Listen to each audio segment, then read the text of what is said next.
I want to talk to married women because people are destroyed by Satan because of lack of knowledge.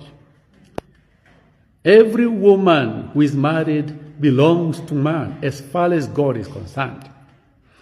And the greatest qualities of good women, number one, is respect, obedience, and love for her family, husband, and children.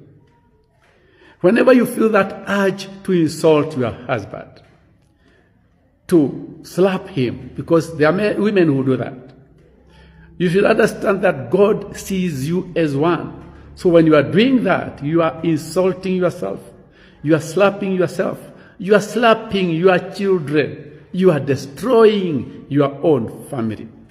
Resist that urge to insult, to slap, because it is brought about by Satan.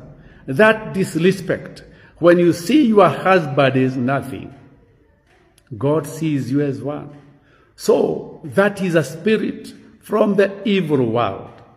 Kindly women, stop that habit of insulting, slapping your own husbands. Those husbands are you yourselves, and they are your future. When you pray for them, any evil within your family will be destroyed. Don't do that anymore. It isn't wisdom. God bless you.